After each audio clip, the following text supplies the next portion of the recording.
จะดีอันนี้ของเขื่อนเจ้าวะ อีละนี่ไม่เนี่ยหรอก ว่าวแท้เอานี่บ่ตามนะลูกละบ่หน่อย เมนเทพบ่รู้ เอาแม่นบ่ล่ะเอานี่บ่ตามจับขึ้นมาจับขึ้นมา อีแม่เฮ็ดแตก อีเมเฮ็ดแตก เมเฮแต่ มันมีอันเดียวนี่บ่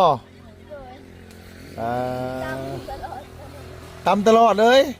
ก็คือมีหน่วยเดียวเนี่ยบ่ละ เลย อืม อ่าคันบ่ สุดๆเลยเนาะลุงเนาะ หายไปเฟื่องหนึงพี่น้องเนาะ เรื่องหนึง หายไปเฟื่องหนึง อืม สาธุ พี่น้องเอ้ย คันว่า อืม โดยเอามาลุงสิคืนพี่น้องเอ้ยอันนี้ตำแจ่วตำหยังกับตำอยู่นี่เนาะ เลย เอาสมมุติว่าหลานมาจากโรงเรียนน่ะอยากกินตำบักหุ่งนี่สิตำจังได๋ ตำเยินไม่เท่า ตำเพื่อนไม่เท่า โอ้ โอ้พี่น้องเอ้ยต่อไปนี่สิบ่ให้เพิ่นไปอันว่าเฮ็ดกินเพื่อนไม่เท่าเพิ่นแหละสิให้เพิ่นมาเฮ็ดกินอยู่พี่ว่าเพิ่นขาดเรือหยังแน่บ่มีหยังแน่ แม่น เอาอีนี่เพราะว่าหนึ่งหลักๆเลยจุดประสงค์ของทีมงานนี่ก็อยากให้พี่ให้น้องหรือว่าอยากให้ผู้ใหญ่ใจะดีเห็น เพราะว่าเฮาอยากซอยน้องเพิ่น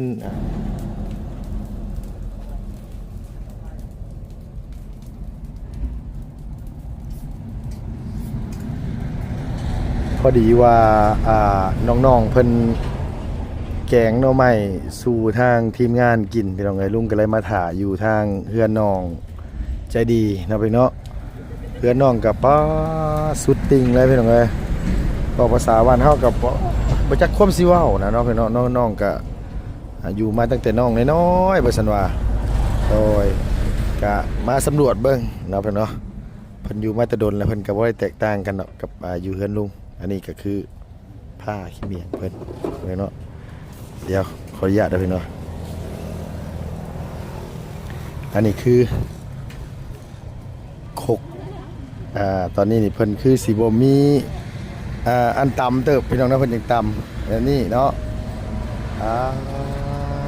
ตัวพี่น้องเลยเนาะโดยถือว่านักเติบแล้วจะดีอันนี้ของเขื่อนเจ้าวะ อีละนี่ไม่เนี่ยหรอก ว่าวแท้เอานี่บ่ตามนะลูกละบ่หน่อย อ๋อ เมนเทพบ่รู้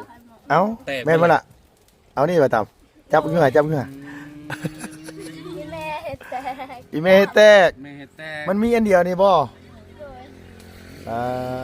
ตลอดตำตลอดเลย ก็คือมีหน่วยเดียวเนี่ยบ่ละ เลย อืม คันบ่ สุดๆเลยเนาะลุงเนาะ หายไปเฟื่องหนึงพี่น้องเนาะ เรื่องหนึง หายไปเฟื่องหนึง อืม สาธุ พี่น้องเอ้ย คันว่า อืม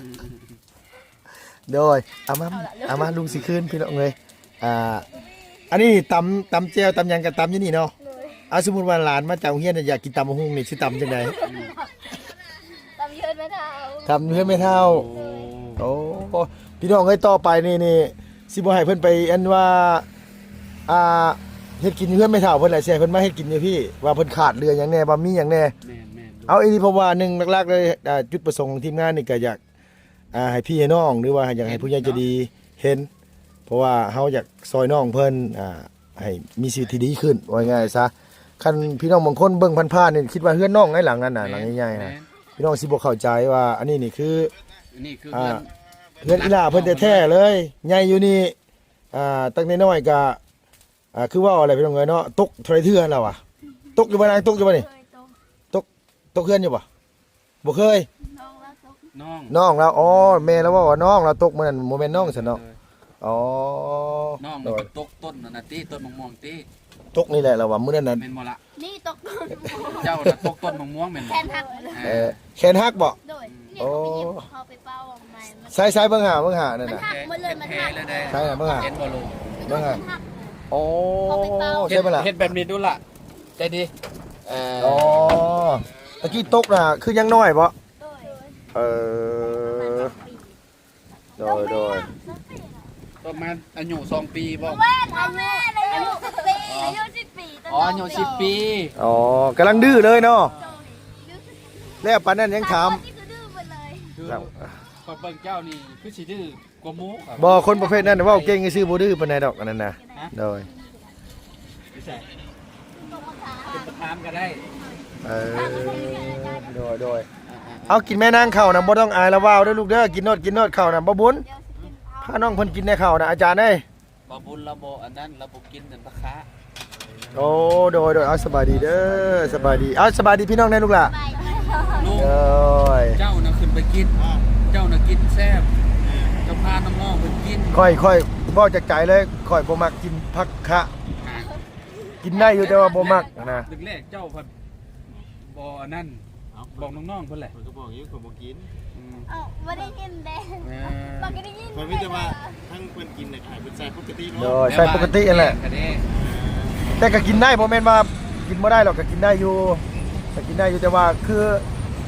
ทางบ้านเฮาอ่ะส่วนหลายสิใส่ผักกะแยงผักกะแยะอย่างซี่นะคันผักคะนี่ ได้เหมือนกันมันเหม็นบางคนน่ะคือแบบ กินแล้วลูกหลานกินแล้วเจ้ากินได้โดยอันนี้นี่ผู้น้อยๆนี่อยากอายได้น้อยนึงนี่นะจักหน่อยก็เว้าเก่งหน่อยจักหน่อยก็เรื่องเนาะ แม่ว่าน้องใจดี ลงก่อนได้สั่ง ฮะ จะว่าเราจะอ้ายเจ้า มาบุญสลอนมาพาน้องกินดีกว่าอันนี้นะ บุญแล้วก็เป็นลูกของ โดยสบายดีเอากินนั่นล่ะกินนั่นล่ะโดย จะเป็นยังไงดิกินเก่งหรือไม่ ปลา กินนี่ล่ะ โถ่อันนี้นี่แตกมาจากปียังของใจอยู่แตกมาจากปีแล้วอันนี่นะ คือว่าลุงจันทร์ยังวันมาพบแปลกอะเนาะ แต่เก้าน่ะต้องมาจันอันขกยังแตกโด วย งสากเนาะ โดยเอ้าพี่น้องเอ้ยเนาะคันขึ้นมามื้ออื่นนี่ ปันเพื่อนมันมือแต่จะรู้น้ำแต่เฮ้ยจะโดนทีน้ำแต่ทำไม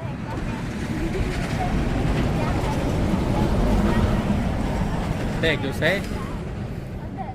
ไปแตกจะลงมาเยอะแตกแต่เพื่อนไม่เท่า อ๋อป้าแตกแต่เฮือนไม่เท่าไมโครตั้งแต่น้องๆอายุ2เดือนมื้อที่ฉันนี่นะบ่แม่นบ่ น่ากะประมาณ จากเดือน แต่ปี2022 บ่ 25 2025ผ่านมาปีนึงแหละ สหกผ่านมาปีหนึง ผ่านมาปีนึงกินนวดล่ะกินนวดอันนี้นี่เดี๋ยวคันว่านี่ลุงสิจองเด้อลุงสิซื้อมาให้เด้อได้ยินว่าจะดี อันนี้มันน้ำมันเหมือนกินน้ำถ้าเอาตายกูเอาเนี่ยมั้ย โอ้โหพี่น้องเอ้ยหิวข้าวได้นี่ร้านหิวข้าวได้นี่บ่มีคนพากินซื่อได้นี่น่ะ กิน บ่นาง จะดี เดี๋ยวลุงขึ้นมามื้ออื่นเดี๋ยวลุงซื้อมาให้เด้อนะ ลุงเราสิซื้อมาให้ เดี๋ยวจองซะนี่น่ะอันนี้จองซะจองซะตัวนี้นี่มันใส่บ่ได้แล้วบ่แม่นหยังน้องเลิกจากโรงเรียนมาจังหน่อยหมกม่วงเป็นนี่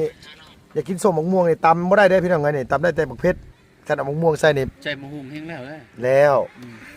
ขนาดน้ำปลาแดกก็ยังล้นเลย โดย ไปว่าได้ มันก็แตกคักปานนี้เนาะแล้วก็บ่ซื้อใหม่ได้พี่น้องเอ้ยเอาง่ายๆดิรอเฮือนอีหลาเพิ่น โอ้เนาะพี่น้องโดยใช่เอาสิเป็นแม่ค้าออนไลน์โปรโมทโคกดูว่าโปรโมทโคกฮะบ่ฮู้ความลาวเว้าภาษาบ้านเจ้าแบบเว้าภาษาแบบชนเผ่าเลยนะโคกแตกหน่วยละ150,000ใครสนใจทักมาว่าลองมึงเนาะลองมึงเนาะฮะแต่ละคนเนาะ โดย ให้น้อง อันรีวิวโคกแตกแบบหนึ่งเดียวในโลก ลองเบิ่ง สนใจทักมาได้โดยโชว์ทั้งมันแตกได้โชว์ทั้งมันแตกได้แบบว่าสมมติว่าลุงนอนเบิ่งโทรศัพท์เจ้าไล่สดอยู่เจ้ามีของดีมาขาย เจ้าต้องเว้ากันว่าเจ้ามีของดีมาขายหนึ่งเดียวในโลกโดยราคาย่อมเยาแม่ค้าออนไลน์พี่น้องเอ้ยแบบว่าเอาแบบรีวิวแบบละเอียดเลย บอกว่ามื้อนี้มีสิ่งหนึ่งแบบพิเศษสุดหนึ่งเดียวในโลกราคาย่อมเยาประมาณ150,000ขายเลยแบบบ่รับซื้อคืนเอาไปสะสมได้อย่างเดียวใช้งานบ่ได้ว่าจังซี่เนาะ เว้าบ่เป็นเนาะเว้าเป็นบ่น้อย ยาวโพดลุงเอ้ย ยาวโพดบ่ เอาสั้น แล้วยังบ่นี่ดูเอาร้อยเพิ่นตอบภาษาลาวได้ก่อนพี่น้องเอ้ยเสียน้องเพิ่นรีวิวคกเฉพาะทีมเด้อนี่เด้อคันซื้อมาให้ใหม่ตัวนี้เฉพาะทีมเด้อเอาไว้ให้เจ้ารีวิวได้ หายใจใหญ่เอ้ย มีคนซื้อเนาะ เอาแล้วโอ้คนซื้อนี่บางเทื่อนี่ก็จุดประสงค์นี่ก็ย้อนว่า มันจะซอยเด้ หนึ่งเดียวในเฮือนน้องเด้ แม่น สมมุติว่าน้องเป็นแม่ค้าน้องหน้าตาดี แม่น บางเทื่อผู้บ่าวเพิ่นเห็นนี่แล้วโอ้ซื้อโอ้หนึ่งเดียวนี่แบบใกล้ชิดกับอีหล่าเพิ่นมาโดนนะข่อยก็เว้าไปซื้อดอกจักแม่นบ่แม่นพี่น้องเอ้ยเอาคืนก่อนนี่ กินล่ะกิน กินเลย กินอันใจดี ได้อันนี้ไว้นี่ก่อนเถอะเนาะป้า มันตั้งเองบ่จะกิน ได้โดยเอาพูดพาน้องๆกินแน่ มาอย่ามามึงอาจารย์อย่าไปอีกหน่อยหนึงข่อยสิซิมึงได้อันนี้นี่คือสีมือไผก่อนล่ะสีมือไผถามก่อนสีมือไผนี่น่ะ โรงเรียน อ๋อสมมุติ มันยังงงบ่ อ๋อเพิ่นฮู้จักกันเพิ่นฮู้จักกัน น่าจะบอกรู้จักกันเนาะ แม่นดิ น่าจะเป็นกัน กินกันไปเลย ติดกันเองเข้ามาแล้วจอดให้ อ๋อหมายความว่า เบียดกันมานะนี่น่ะ หมายความว่าอาจสิเบียดเรา แม่น เนาะ เบียดตกคลองยังประมาณนี้ เบียดตกคลองเลยเราอยากให้เราก็ได้รัดมาบาดนี้เราวันนัดเจอกันอยู่หน้าร้านคอยฟังเพราะสำเนียงออกได้อยู่เมื่อกี้เจอกันอยู่หน้าร้านน่ะว่ะได้ คนเบียดคือกันพี่ ได้อยู่ใกล้เวียดบ่เวียดเป็นบ่ลูกบ่เป็นบ่อ่ะ กินเลยไหมจริงๆกินเลยไหม จ้า จ้า จ้า สีมือน้องเลี้ยงมือหน้าสีมือให้น้องใจดีตำบักฮุงบาดเนาะ มือนี่เลยนะมือนี่เลยเพราะว่า มือบ่ลง ข่อยซื้อคกมาให้น้องเพิ่นน่ะข่อยสิต่อยบ่ฮู้เยือนมาให้ เล่นมักนั่นมักนาว โดย เฮ้ย บ่อยู่เฮือนลุงกับเมียอยู่เฮือนลุงนี่ นี่แห่งลายมาหู อันนี้ แม่ โอ้ยซ้ำกับปั้นนี่ก็ยังอ้างโอ้ อะไรจะเป็นกัน อยู่ในเฮือนลุงนี่ซ้ำมหนึ่งนี่ เรามาดึง แสดงว่าเอาหมากสุกมันมารอดลุงเลย เอาหมักเพิ่มมันอยู่แซ่บทำข่อยให้ได้ เพิ่มมาซื้อลุงเพิ่มเลยเด้หมักเพิ่มมันเด้ แซ่บเสียรส แกงหน่อไม้หอมทองกุดบาท แต่ ว่า ว่า นอกเพิ่นก็หมักเพชรเนาะหมักเพชรเนาะ เคย บ่เผ็ดบ่ กับอีกอย่างน่ะ ใช่กว่านี้เนี่ย กับอีกอย่างน้องเพิ่นใส่หมักเผ็ดห่าวมันมวยหมักเผ็ดสดรสชาติมันก็เลยออกแบบว่า ก็ที่ล่มนะ ได้บ่เพิ่ง มาเพิ่งมา เด้อมาเด้อ กินข้าวมาเด้อ เราเพิ่งมาแล้วมา แล้ววันนั้นก็โจรเลย ให้หน้าคือโจร น้องว่าน่ะคือโจรเด้อเห็นบ่ โจรมาแล้ว โจรใจดีโอ้ย กำลังกินข้าว กิน สีมือน้องแต่งไทยเอาไว้น้องแต่งจริงเนาะเอาสีมือน้องเรียง 3 คนเลย 3 คนแม่ลูก นี่แยกกันบ่ออก ใคร แล้ว เป็นคนปรุง แต่ว่าตีไปยังมันเพชร ใครเป็นคนปรุง แซ่บแต่เผ็ดเนาะ ปักมึงชิปเลยขออนุญาตได้ไหมครับท่านนี้ ไอ้บุญบอกว่าใส่หลายเป็นนัวหวาน แซ่บอยู่แซ่บครับ ตกต้นมะขามสูงแต่บ่นางตกนั่นน่ะต้นมะม่วง ๆ ต้นม่วงนี่บ่ ต้นนี้เลย โอ้โดยตกต้นมะม่วงต้นนี้อ้าวสบายดีเด้อพ่อเพิ่งเด้อเมื่อบ้านบ่มื้อนี้น่ะ ยังแหละ อื่นพุ่นละอื่นตอนเช้า อ๋อสิมาช่วงเช้าๆบ่บุญสารวัตรเมื่อมื้อนี้บ่มื้ออื่นคือกันเนาะโดยยันบ่ได้เมื่อดอกลุงนะเพราะว่าป้าเพิ่นว่าบ่มาก็ได้บ่ซั่นว่ามัน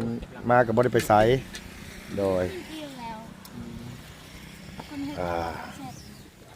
โดย มันเห็ดปลาโมเสส แซ่บอยู่แซ่บแต่ว่ามัน เจ้านอก จะ จาก เผ็ด แกงหน่อไม้เป็นเลยเห็ดยังไงเป็น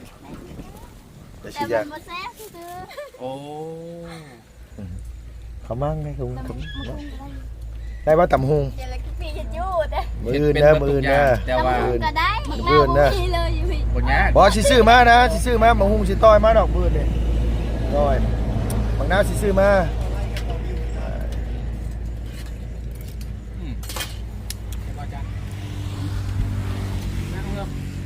คักอยู่แซ่บอยู่เนาะ เจ้า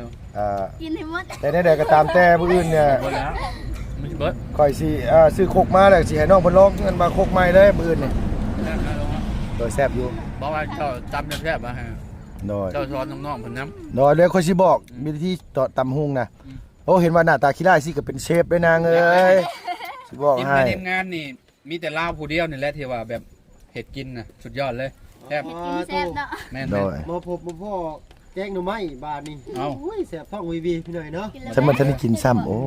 ยเนาะ ท้อง ส ใส่ บายดีเด้อสบายดี โดยสบายดีเด้อ พี่น้องเนาะ น้องเพิ่นตั้งใจแกงให้กินก็กินน้ำน้องแน่ เพิ่นพี่หน่อยเนาะ มาเด้อบ่เพิ่มเด้อ ก็มีดังปลาลูกกันที่เนาะในรถไทยมีน้องเพิ่น3คนนั่นแหละเนาะเอามาก่อนเนาะ โดย โดย วันนี้เป็นคนแกงเนี่ยกะจีนนะบ้างเนาะเห็นปะ บาง เก่งได้ว่าเพิ่นก็กินอะปังน่ะ เขาได้แต่อันนี้เนี่ยก่อนนะ บ่ตอนนั้นเนาะ เลยเอาครับทายหน่อยเนาะ เช้าอันนี้เช้าเลี้ยงจากไร นอกแล้วนอกแล้ว มากันอยู่ที่ละเสียงร้องเพลงบ้าน แซ่บเนาะ กระดับเสียงสวรรค์เขตไปเลยเนาะ มื้อหน่อยถ่ายเพลงแล้ว บอกกับ3น้องสาวเพื่อนเลยเนาะน้อง แล้วมันเก่ง นางลายอยู่ว่ากินเอามากินแรงอีกเนาะมาแห่ เลี้ยง ทางแม่เจ้ากินน้ำเนาะ ว่าง่ายๆว่า ใจละลายเด้อ เพิ่นใส่ปลาแดกกับบ่ได้หลายปานใด โดยบอลไม่ ปลาร้า ทุกป่าหัก สาม นี่ คน เนาะ เลย บ่ใส่ปลาแดงยังล่ะปลาแดงปรุงบ่ ปลาแดกที่เราใส่บุ้งกันแหละ ปลาแดกขวดบ่น้องปลาแดกขวดบ่ ปลาร้า ปลาร้า ปลาร้าน้ำปลาร้า แซ่บปลาร้า น้ำปลากับปลาแดงคือกันบ่ล่ะคือเนาะใส่ตำ โดย แปลว่าจะแม่นความน้องผู้เจ้ามันใส่คนละอันกันเด้ อันนี้ก็คือเฮือนอีหล่าเพิ่นพี่น้องเอ้ยเนาะเพราะว่าลุงน่ะอยากให้น้องเพิ่นมาพี่เพราะว่าหยังเพราะว่าอันหลักๆเลยก็คือจุดประสงค์ของทางทีมงานนี่อยากให้พี่ให้น้องเห็นเฮือนเห็นซ่านอีหล่าเพิ่นหม่องเพิ่นพักเพิ่นเศร้าอีหลีหลอได้พี่น้องเอ้ยหม่องเพิ่นอยู่เพิ่นส้นอีหลีหลอนี่น่ะคือพี่น้องเห็นนั่นแหละเนาะพี่น้องลุงมาเห็นคกแตกคิดว่าเพิ่นทิ่มแล้วอยู่นี่ก็บ่ได้มีหยังเลยเด้อพี่น้องเอ้ยนี่ให้พี่น้องเบิ่งน่ะบ่ได้มีหยังจักอย่างเลยถ้วยบวงแล้วก็มีน้ำอันเราอ่ะ ซึ่งจังไอ้อยู่บ่ มือเสียตา เวลาซุมบ่าวเข้ามาแบบทีมงานบ่าวเข้ามาเต็มอยู่มันนี่นะ เสียตาเราอายเหรอ อ้ายเนาะ ได้เวลาเด้อเนาะ บ่ได้ย่าน โอ้บ่ไรโทรมาเลย บ่ เราว่า โดยสบายดี ง่าย บ่ ขึ้น ย่านบ่ อยู่บ้านกระลับนี่แหละดันทายน้องเพิ่นอยู่ พันกระลับ บ้านนี่ก็ กระดับกระดับกระ บ้าน ดับ กระดับ บ้านกระลับ ตรงมาอีกตรงมาอีกตรงมาอีก โดย จิมีมาเพิ่มอยู่ได้2คนน่ะมาใหม่เด้ ส่งบ่เป็นข่อยยอมข่อยเฮ็ดบ่เป็น คือว่าทางผ่านเจ้าตลอด โดย นี่สองเพื่อนดีกว่า อ่าน ให้เรากินหมดเลยทำไปบ้าง มาซีมน้ำ เลยบ้านชะแล้วขึ้นมาเลยบ้านดอนแดงขึ้นมาอันหนองแดงขึ้นมานี่เด้ก็ฮอดบ้านกระดับนี่ เพราะเจ้าสิกินอยู่บ่นี่ข้าวเนี่ยบ่กินแล้วค่อยปิด โดย ลาคะแนนจะบ่กินน่ะมันสิเย็นบ่มันเนาะ น้องอยากอายเด้อพี่น้องเอ้ยโอ้ขี้ฮ้ออยู่จักหน่อยเบานิ้วมานี่ซ้ำสิแซวบาดที่นี่น่ะ เราเคยเห็นในคลิปเรา อ้า เราเป็น ว รุ่นน้องอายผู้อายเนื้อนึงเนาะ โอ้แม่น เห็นแล้วเห็นอยู่ในคลิปเบานิ้ว เจ้าจะเพิ่มปากเจ้าจะเพิ่ม โดย ต่อมาเจ้าจะ โดย เว้า เบาเน่าแล้วก็ไปน้ำบ่เบาเน่า น่า โดย อีกครั้งเบิดลี มัน เนาะ บอกเบาเน่าอ่ะน่ะเคยเห็นในคลิปอยู่เคยเห็นในคลิป บ่แม่นนั่นบ่จันบ่ยามบ่ได้ขึ้นมา เบา ชุเจ้าอยู่บอกเด้อว่าชุเจ้าฮู้จักแล้วเด้อซื่อๆอยู่เด้อเพิ่นถามว่าฮู้จักอ้ายบ่เคยสิลายคืออ้ายเฮาบ่ฮู้จักว่าสิเด้อเด้อ บอกขี้ไล่จังเลยของกระหายเนาะ บ่ให้ได้เฮาเว้าหยอกเนาะ บ่ว่าจะ คันเพิ่นอยากให้เลยเจ้าก็ว่าเว้าหยอกซำนี้ก็น้อยใจบ่ตู่บักใหญ่นึงว่าสิเด้อ คนผู้ใหญ่คือน้อยใจ โดย ผู้เสียหลายแอมลึกแอม เอา ใส่บ่ได้พี่น้อง โดย ใจเลิศมือ เราเก่งได้ว่าเพิ่มนี่ แล้วบอกตาเราตึงใจหรอ ไป เนาะลุงก็ว่าเป็นคือกันภาษาลาวเทิงก็ อยู่ เว้าได้ได้ ก็ได้ ฮะจะโดย เอิญมากล้วยไม่ไหว ฮะมะกล้วย เปรี้ย เปลี่ยน เปรียด อ่า อ่า ผ้าเด็ มะพร้าว ไอ้บ่ฮู้ไอ้เจ้าจะโยแจ้ง อย่างแกงกับแม่นอันนั้นมันเน่าแหละใช่ด่ะ แม่นแหละบ่นิ้วแหละนั่นน่ะ เลยฮู้ โดย ไอเอิญน้องข้าวไหนยัง ข้าวนะ มะพร้าว เอาแม่เรา อิหยังก่อนอ่ะอิหยังก่อน ข้าวด้วย เป็นหยังนะลาอู เจะเอิ้นยังชาดิ มาน้ำมะพร้าวดาวเรา ลาอู อันบักข้าวกันแล้วเห็นปะ ด้วย นี่ คณะมะพร้าว ดาว เดอะ เรา เดอะแล้ว อ๋อ เดอะน้ำนี่ เดอะดาว โดย แล้วก็ โด สิ ย ต่อยให้อายกิน อ๋อกินเลยมึงเล่นดีมากเลยอาจารย์ มันไปเป็นมาแต่ถ่ายคลิปกับเคยเต้นขึ้นมา เอาโอเคขอไปก่อนได้อเสด็จพ่อเพิ่งนะเด็กน้อยให้น้องนิ้วเข้ามา โอเคโอเค โดย ขอบใจหลายๆด้วยนางเด้ออันว่าถ้าแกงน้ำไม้ให้กินเด้อเดี๋ยวมื้อหน้าสิซื้อครกมาให้เด้อลูกเด้ออย่าลืมเด้อตำมะฮุงน้ำมือนี่นะพ่อกันแท้พี่น้องมื้ออื่นสิให้น้องเพิ่นตำมะฮุงให้กินซื้อครกงามๆมาให้เพิ่นถือว่านี่แหละน้องพี่น้องก็ให้พี่ให้น้องเบิ่งเพื่อนซ่านบ้านซองอีหล่าเพิ่นนี่หลังของน้องอยู่ปกติเลยพี่น้องเอ้ยเนาะเดี๋ยวพี่น้องสิเข้าใจผิดว่าไปอยู่พุ่นน่ะบ่แม่นเฮือนน้องเด้อเพิ่นเด้อทางนั้นเฮือนแม่ใหญ่เพิ่นไม่เฒ่าเพิ่นนั่นแหละเนาะมีแต่ว่าตามนี่แหละพี่น้องเอ้ยเฮาก็อยากให้น้องเพิ่นมาเฮ็ดอยู่เฮ็ดกินอยู่พี่มันจังแขกคนจังได้ฮู้จักเนาะพี่เนาะขอบคุณขอบคุณหลายๆพี่น้องอยู่ดีมีแฮงเด้ออย่าเจ็บอย่าจนลำๆรวยๆสุขภาพพลานามัยแข็งแรงเนาะพี่เนาะเป็นหยังทำหยังก็ขอให้ถึงให้เกินขอให้เจริญให้หน้าที่การงานเนาะพี่เนาะโดยสำหรับคลิปนี้ไปแล้วพี่น้องบ๊ายบายสบายดีเด้อพี่น้องเด้อ